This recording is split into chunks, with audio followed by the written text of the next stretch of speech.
Hi, everybody. Welcome to another episode of That's a Fact. I am your host, Kirsty Adams. And a few weeks ago, I was graced with the amazing presence of the beautiful ladies that I'm about to introduce to you in the name of pole dancing. This is the pole dancing edition of That's a Fact. And beside me to present this episode to you is none other than Tiina O'Connor and Sara and Tamika Normil. Tiina O'Connor, please introduce yourself to us, who you are, where you come from, what you do. I'm Tiina. I'm originally from Hamburg in Germany, and I traveled a lot in my 20s. So eventually ended up here. Or I ended up here and I came back almost 10 years later to actually move here. I run a pole dancing studio in Cape Town. It's still quite young, like a couple of years or something like that. It's a bit slower here to grow a business as well. So a pole dancing business, not a general business. And compared to what I know from my friends in Europe or Australia. So it feels really young. I've been dancing my whole life actually, since I was 5. And had a little break when I was a bit older and was traveling. And then I started pole dancing in Hamburg in Germany because I actually had an ankle injury and I couldn't really do any other dancing. And I liked it so much that I just felt like I needed to make it my thing. And yeah, then I started teaching. I've been teaching for many years, and eventually opening a studio was just the next step. And yeah, now I live here since 5 years, or 6 years actually. And yeah, that's me. I'm one of Tiina's lovely students. She is a great dancer. I can testify to that. I'm actually from the States, and I was looking for a pole studio here. So one of the ones that I do go to is Tiina's, and it's been a great space for me. What I do for a living, I work in marketing analytics. I always say I work in STEM. Specifically just data stuff. So sometimes my day-to-day life can be stressful. So I go to pole, like there's nothing better than having a work week and going to a pole class on a Friday, and just like twirling in the air.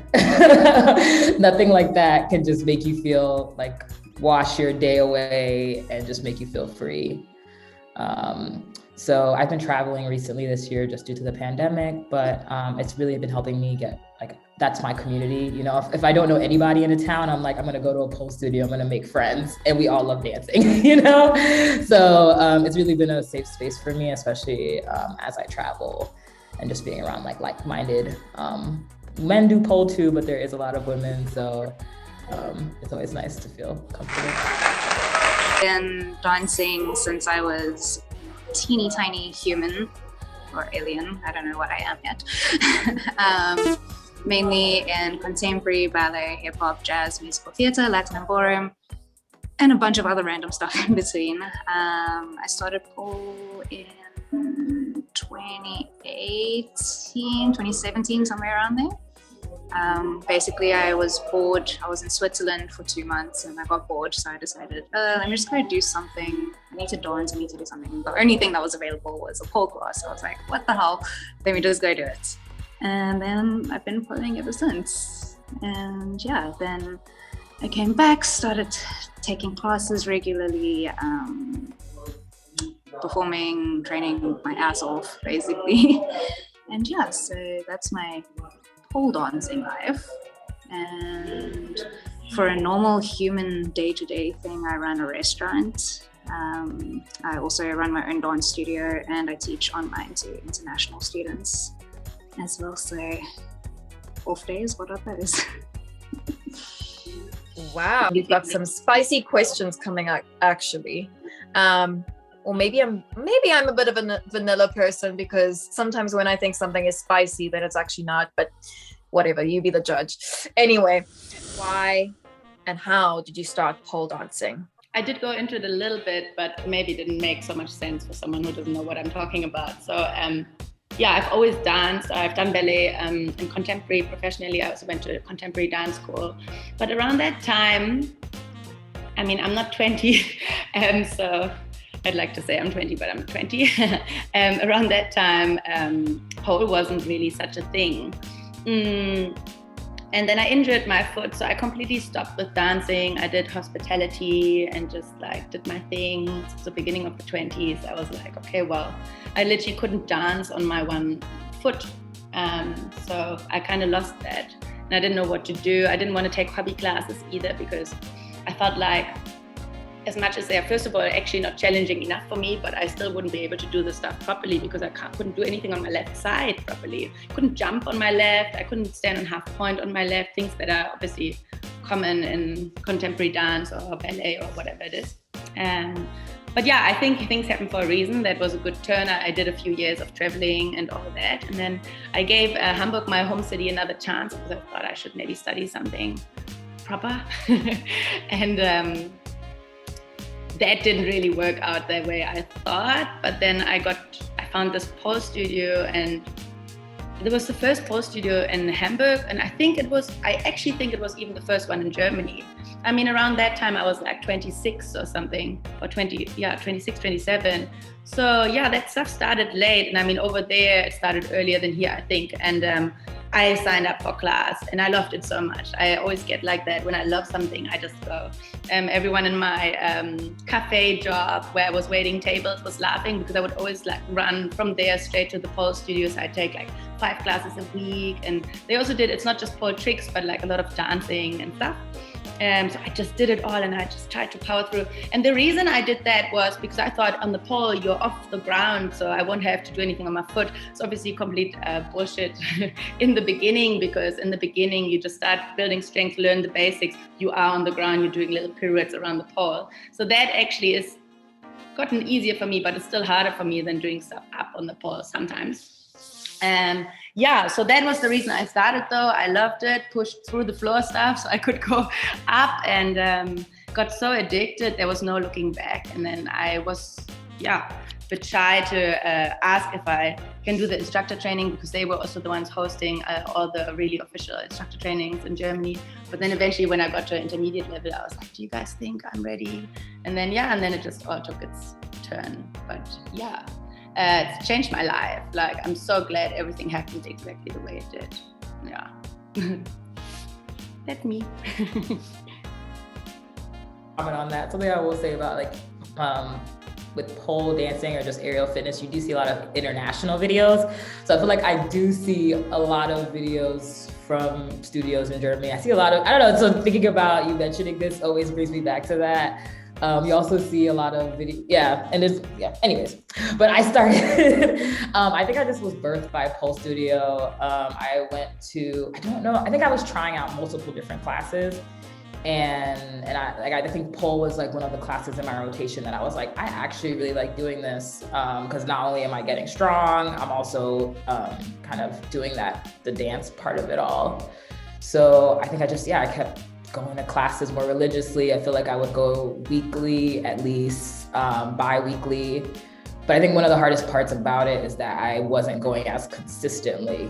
So I think that's the challenging part, because you don't see as much growth over time. So sometimes I would be able to, like, it's insane, I would be able to do something and then 2 weeks later you can't do it. And I think that was something so I was a bit on and off. I probably started maybe 4 to 6 years ago, but maybe a little bit on and off. But I was at my pole studio that I went to was from Ashley Fox. And she is I've had great instructors over time, and she is one of them. Tina's one of them. I have a lot of women that I think about, and they've made me who I am to be more intermediate level now. So, and I think when I got my own pole and finally just invested in that really helped me do it a little bit more consistently. And just practicing more of the moves I was doing every day, because you can learn something, but it's nice to drill that in your mind over time. And then I also started doing a lot of freestyle. So just going to the sessions, really taking like that time and just practicing. And I feel like that has helped me too. How was when I did the workshops in Switzerland? I was bored out of my mind. So I was like, okay, let's go give this a try. This is all that I can do to be active. It's summer vacation. no one really does anything here. And it's one of those really, really tiny towns where there's like nothing happening. But I was like, okay, cool, there's a pole studio. Let's go give this new thing a try. And then I was like, okay, so I'm going to start looking for pole studios in Cape Town to start training at. And then I'm sending emails out to all these different studios, waiting for responses, getting prices. But at that time, because of my work schedule, I couldn't attend group classes. So my first six months to a year, I was mainly doing private classes only because of my work schedule, because I was working at another dance studio at the time. So I had to only do my classes in the mornings and all of that. And so it was pretty much training between 3 and 6 hours a week, going all out, doing what I need to do. And then, I stuck with it because it was really, it was addictive. Sorry, just give me 1 second.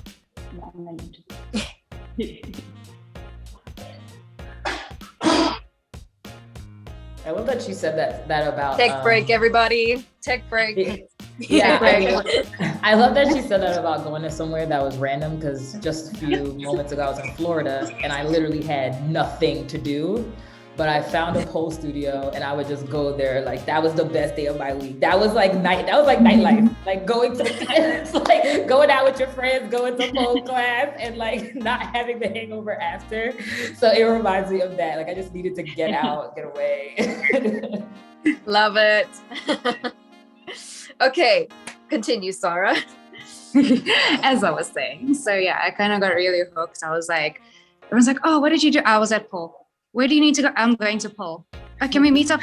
No, I'm going to pole. I've got pole. What about after? No, pole. I think there was a stage where about half of my Insta timeline was just pole stuff. Nothing else. Screw everyone else. Just pole.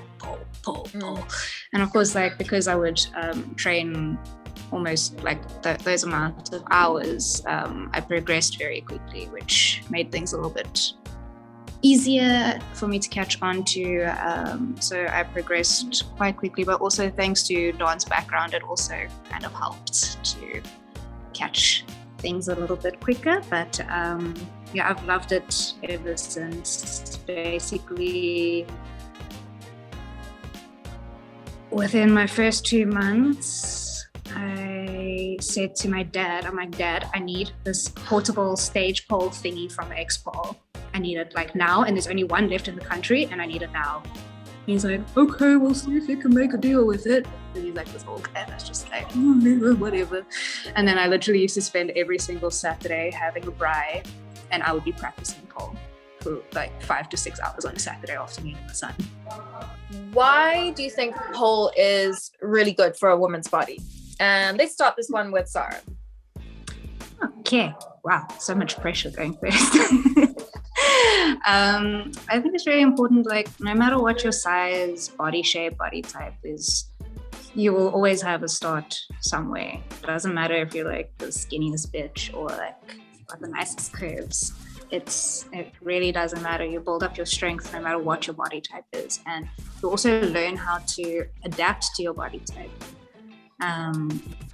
Some people, they do pole for fitness and weight loss. Some do it just to feel sexy. Some do it to do something with their lives. But I feel for a woman in particular, also being in a man's world, so to say, we can be like, fuck you bitches, we got this. I can kick you onto the side of the road and you can't. It's like let's like an arm wrestling match, which I've actually done with a few of my waiters, and they have lost, which is great. Because they're like, oh no, you're a girl, you're not that strong, just because you lift yourself on a pole, blah blah blah. I'm like, try me, bitch. That's a lot of fun. But also just showing that women can also be strong in their own way. Even, I mean, you don't have to be the most perfect dancer or have the most perfect inverts or whatever to be strong. I mean, it's all part of the process anyway. So, we always think of that fitness aspect of it, but which it is amazing for. It's a full body workout, definitely, no matter which kind of class you do, even if it's a dance class where you don't need to do tricks on the pole. I've had a student once who wanted to know which class she should take to lose the most weight, or I don't know what she wanted to do, something like that. And I personally don't think that should be the main goal, but if it is for someone, I think that's also respectable, and I understand it as well. But yeah, I told her to come to our heels class, because I said, you're going to sweat so much, like you dance in heels and it gets, even if it's a slow choreo, but you, they're always crawling out of here after that. So you don't need to do stuff up on the pole necessarily, but away from that, what's really important to me is that it's just so empowering, I think, and that is also your body, that's your mind, and that is how you feel about your body. And that for me, these days especially, because I mean, I've been through all the stuff with my ballet and dancing career. I've had all the eating disorders, always a little bit of this and that. I've never liked my body. I still have it, but pole has helped me so much. And when I started noticing, especially running a studio, of course, students come and say stuff to me more than before when I was maybe just an instructor. And I've literally had this feedback from several students who would randomly come to me and say this to me. I could almost tear. I remember almost tearing up about it last time, because the student comes to me and she's like, "It's so nice here, you know, I really don't like my body, but I'm here. I just feel," like she was saying, she feels better and better about it, and that everyone is so nice, and it just feels like it's okay and it's right. And it's okay anyways, but I see this transformation happening to so many students who in my eyes were beautiful from the moment they walked in anyways, but we all have this, right? Or most of us. And it just changes. I don't understand how this works, but it works. It's absolutely insane. I've seen so many girls or women here or in other studios as well, whose mindset and whose also posture just changed because they start feeling so good about themselves. No matter which one they do, if it is because you start noticing what amazing things your body can do. Or, I mean, I've also known instructors who said that it just changes people's lives. It's really, yeah. I think it's beautiful how people come into their own bodies when they start exploring it more. And pole is definitely that art form that allows you to escape within, if that makes sense, right? Everything Sara and Tiina said is so on point. I can relate, you know, it's like I'm shaking my head like, yes. And a lot of, I think I'm just gonna touch on Tiina's. I think it's the progress, you know, like when I was by women, like I take classes with a lot of women, and a lot of us, we will go to like the same classes. And I do a lot of, I take tricks, and like a lot of strength training classes. And what I do like about being in pole, you kind of feel like you're in the gym, you know, because we'll be looking past each other. We all try to do it. Like, I've seen people, you know, when we invert, it's kind of like putting yourself kind of upside down on the pole. And like I've seen, you know, it starts off small. It starts off like frog legs, starts off like crunches, and then you end up in the full invert. And you see I've gone through that process, and you see it over time. It's like one class, no one, you know, it feels impossible. Like no one can do it. Second class, so you make growth. And then you just see that over time, and you see that with the women that you're like taking classes with. And that's why I love pole. I feel like you really see progress.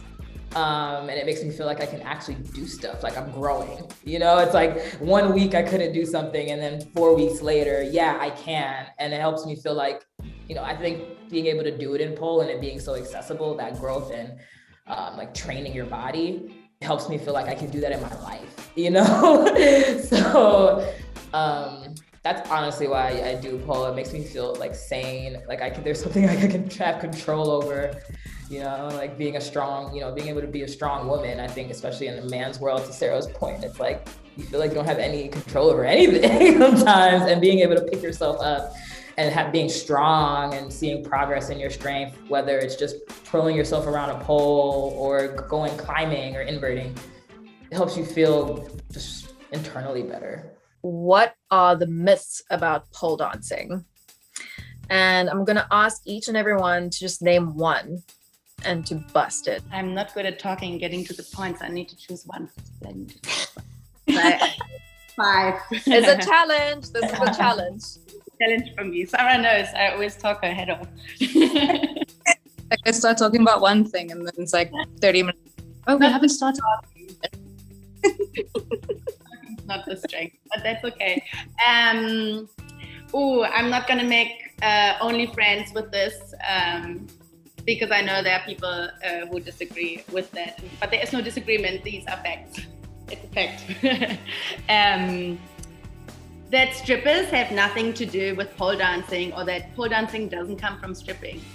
It's really a huge one for me. This is that it only comes from, people like to say, especially over here, because I think it's more conservative, I'm sorry for saying it like that. I mean, in Europe, you also get the same, that it only comes from Chinese pole, which if someone doesn't know what Chinese pole is, the big pole, and it's usually men doing that, it's not moving, but it still comes from stripping, and it comes from strippers. And I think it's really rude how some people just say that isn't the truth, because if you would actually research, I've been reading up on this because it's been a thorn in my eye, that the very common sentence people like to say, and I said it when I started pole dancing because I had no idea what I'm talking about, is I'm not a stripper, but it's not stripping. And that's fair enough to say, but I feel like it depends on how it's being said, because we're taking away from them. We literally taking what they created partially as a sport, and then we say we have nothing to do with this. And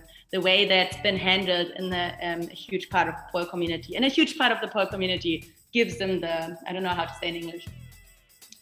When you give someone the English speakers, help me out here. I'm not sure. Credit.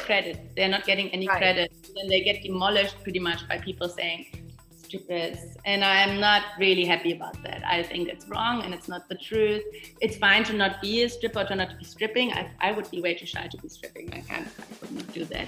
And I think that's also a different thing to do maybe, but they did give us a lot, and I think it needs to be acknowledged.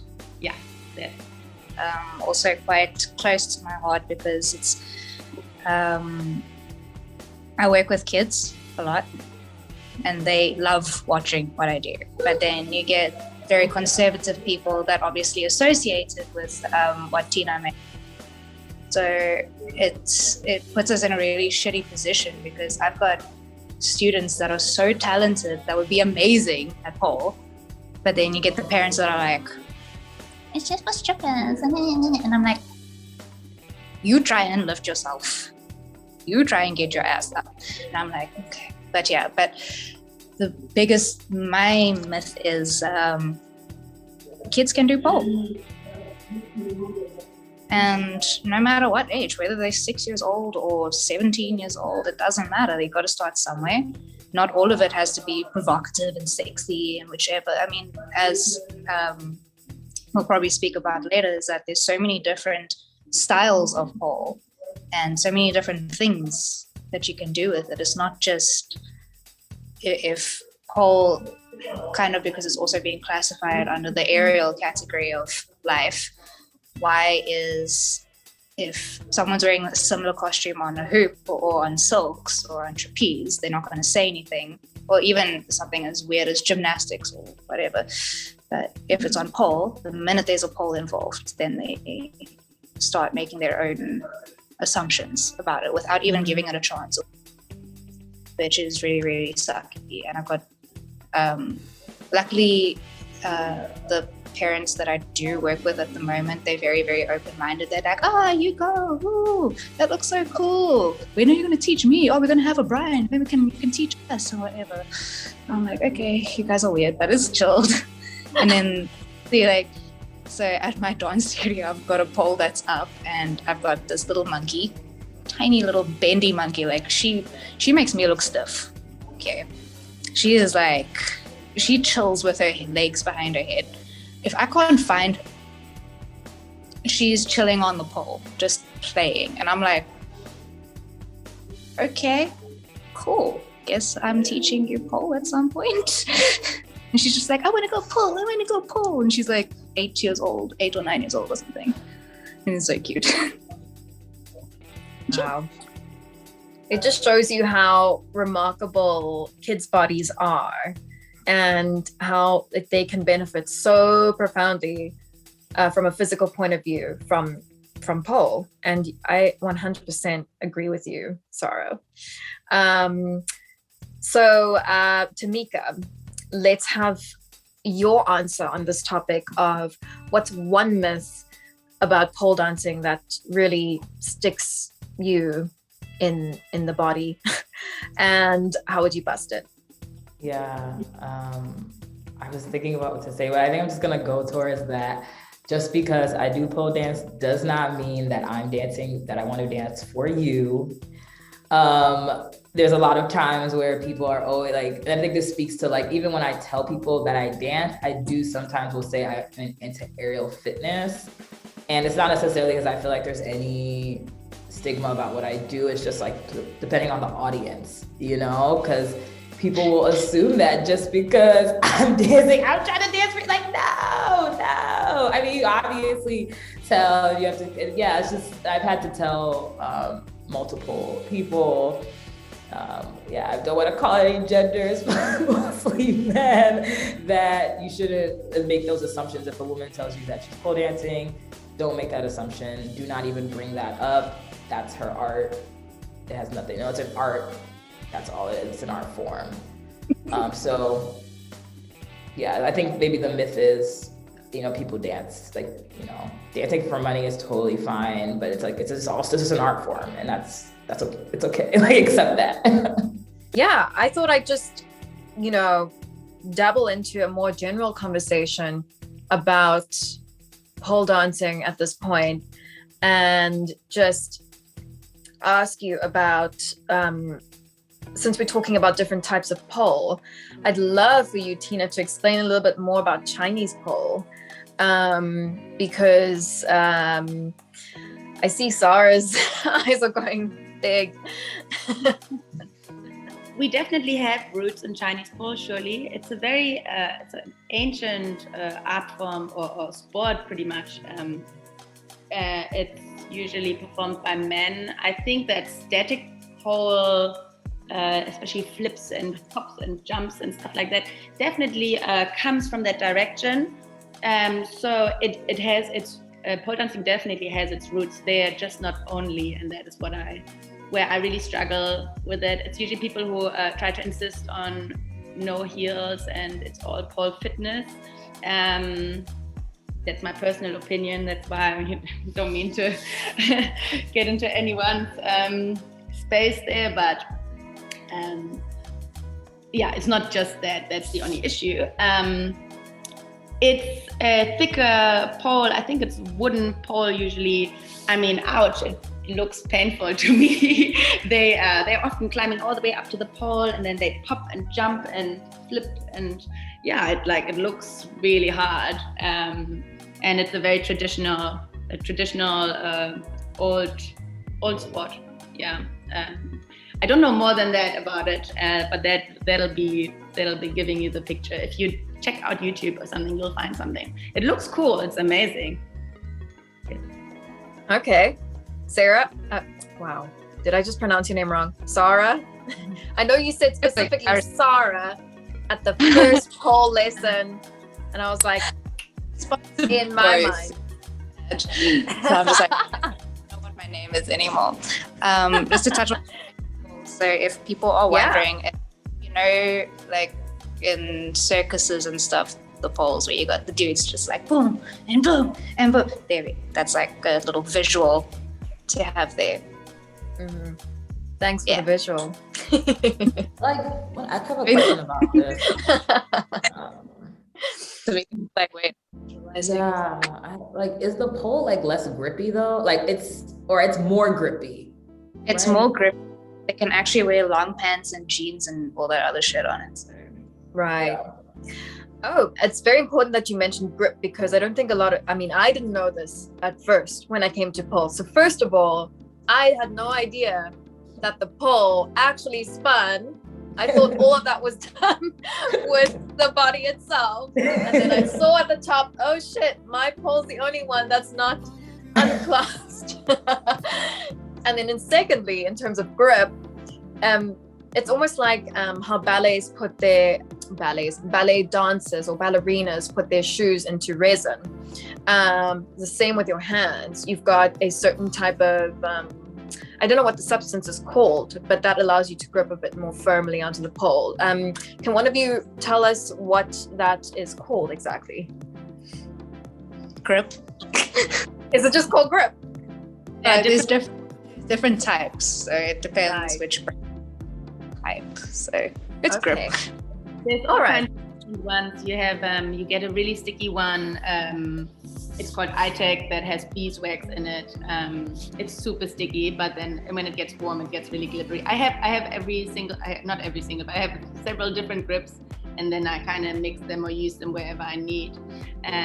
But then the one, I think you might have seen that Lupit grip pad that we have at the studio.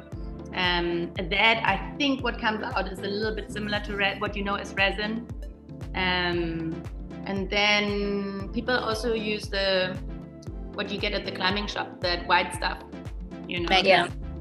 for climbing as well. So I think, different ones for different skin, different pole. Okay. You know, I think about it because I'm a violin player, and the word is violinist. Wow. Now I don't even know what I am. But the term resin, I know from violin, because the bow needs resin in order to grip onto the string, because the string is made of steel. I'm mixing up guitar with violin, but it's made of steel, and you know, without that resin, you know, it just slides past, and then it makes this like sound, the type that you hear when, you know, kiddies are playing violin. So I've just always been fascinated with how all these types of grip type things are cross-discipline. But what the conversation I want to go back to is this thing about Chinese pole and about how male dominated it is. Do you think that pole in a way has origins? Could you say that pole has origins in male domination? What is your comment on that? Anyone can chime in at this point.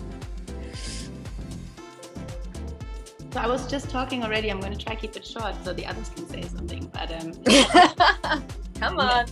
Women. So I think what apparently happened was that in circus tents there was a pole in the middle holding up the tent or something, and then they started using it for dancing. And I think that was maybe also men, but also women. I Was wouldn't the say it comes from a male-dominated place. That's why I'm saying also that I think that pole dancing that turned to stripping, or maybe a more sexy kind of dancing, I think that from everything I read actually had nothing to do with Chinese pole. It originated in something else, and then the pole dancing we know these days comes, I think, from the different places because of the different tricks or different types of movement. But I think that actually wasn't connected to Chinese pole originally. Just the info that I have or read up on and so on. Obviously, I'm not the expert, but. All right. Because it definitely disproves that it is a nimble sport, you know, in the sense that it requires a lot of strength. I mean, my first pole lesson, wow. I think what happened, it was with Sara actually, and because I do a lot of core work, somehow, you know, it was love at first sight with pole dancing. But still, with legs, and I have a weakness in my arms. Like, my arms are ironically weak, and I say ironically because I play violin, but it is the one thing that needs more workout. And it really, really, really works your arms. And I can see myself like carrying, I don't know, 2 keyboards to my gigs on top of one after I'm done. Well, I will never be done because it's just something you need to do like for life. Something I will say about Chinese pole. Yeah. That I think it's because some men are just like, I could see it because I used to take like these training sessions back in Florida, and like there was a male, and he was into circus and just other types of male fitness. And literally, like, the way he moved on a pole was really different to how we did, and just the nature of what he could do was a lot different. Like, he was somebody who, with only hands, he could just get up to the top in like 5 minutes. I don't know. It was like he could really, and then there were other things though that he really could not do. And it was like almost impossible for him to do like a bendy move, or for him to he looked, so it was just incredible because you would see him like, oh my God, you're a star, like you're a supernova. And then he can't even like touch his toes or something. So it also depends on like the nature of your skill set. I think when it comes to pole dancing, it takes so much more. It's so well rounded because it takes flexibility, just agility, knowing body awareness. It takes strength, but it takes all those other things. So it adds another layer.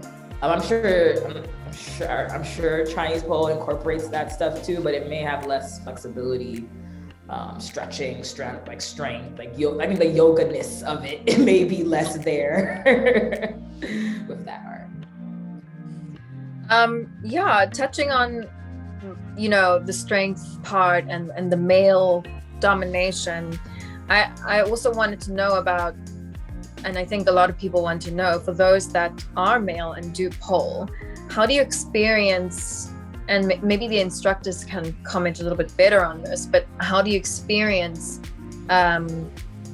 men doing pole? And there was actually, I know that some people assume that the men that do pole are gay, but that's not true.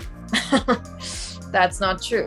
And I saw this on a video actually explaining, pole a little bit more.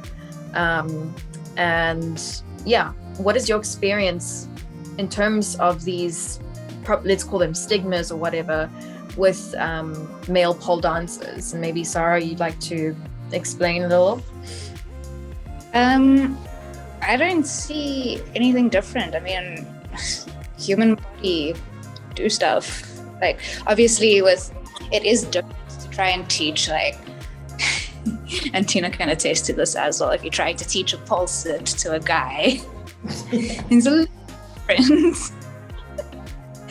But I mean, in terms of strength and stuff, they, as the male body does, they do have a little bit general extra strength. Let's give them that for now. Let's pretend that they have that. But some things do come a little bit more naturally, like lifting themselves. But they still need to learn not the flow, because I was going to say this doesn't sound too pretty, but connecting things together. So it doesn't just look like blah, blah, blah all the time. Mm-hmm. I love actually working with guys because it's like they also come from a thing where like, oh shit, no, I can't do this. I'm too weak. I'm gonna look stupid, or I'm gonna look silly or whatever. And then they do these things and I'm like, dude, you look awesome. You're doing amazing. You're like kicking ass here. And then they're like, oh shit, really? That's so cool. So it's also like a little ego boost for them, I guess. Yeah, definitely. I mean, it's something different. If we had to just look at the black and white of it, it's just not something that men would immediately point to, in the traditional sense. But it's a lot of cool work. And I know of men that have been surprised by something like Pilates, that is considered dainty, but actually it really does very integrate training within the body. So yeah, it's definitely a good comment. Tiina, how's your experience with working with men? I mean, I come from a ballet background from when I was little already, so I know that stigma very well. And I mean, look, a lot of dancers are maybe gay, but also, who cares? Yeah. Your body, it doesn't matter. But yeah, I mean, I know a lot of them also are not, and it has nothing to do with that. I don't know, it's just weird that we grow up with such a idea what men can do and what women can do, and what isn't manly, or I don't know. But yeah, teaching, I always find it a little bit difficult. Men are often, as Sara said, like they're often strong to do lifts and maybe invert themselves, etc. But they obviously need to learn that technique, the basics. If you really want to learn all the tricks and all the same stuff, then you need to learn the knee hook, and like there's just a lot of technical stuff to it that they find more difficult sometimes, or at least as difficult. And to bring them through that, especially in these group classes, I feel like in a private class it's a bit easier, unless they really enjoy the dancing part of it. But the way I teach my beginners up to intermediate is a very dancey approach, so you can like, playfully, hopefully learn these techniques. But I don't know if it's something for every guy, but I mean, then obviously they go maybe somewhere else. I feel like in a private lesson, you could push through these basics more quickly with a guy, so they can actually end up also doing the harder tricks that they're probably aiming to do. And we all aiming to do, but I don't know if that makes sense. Because sometimes I think for them that phase of doing like a pirouette and step, hook, little spin is not for everyone. And if it is for them, I think that's amazing. But so I feel like they could probably bypass that a little bit more quickly, and then they could do the hard stuff that they probably actually want to do. But, yeah. That's, in summary, it sounds like basically they resort to the rigidity and the more macro motor skills, but this works on fine motor skills and sensuality, and that's something that they can work on a little bit. But we've got that superpower embedded in us, and I'm proud of us for having it. Ladies, I think that's where we're going to cap this conversation. It's been so lovely and so informative to have you on the show, because there is so many beautiful things to know about pole dancing that I don't think a lot of us know about much, really. And yeah, as per tradition, towards the end of a That's a Fact episode, we always ask our guests to state an affirmation, either to themselves or to the world, and capping it off with, and that's a fact. So I will start off, and I am proud of my sensuality and my body, and you should also be, and that's a fact. So happy I can share what I'm so passionate about, and that's a fact. You are stronger than you'll ever know, and progress is possible, and that's a fact. Yes. And Sara? The only opinion that matters is your own, and that's a fact. Yes, sister. Don't you know that you're a fact?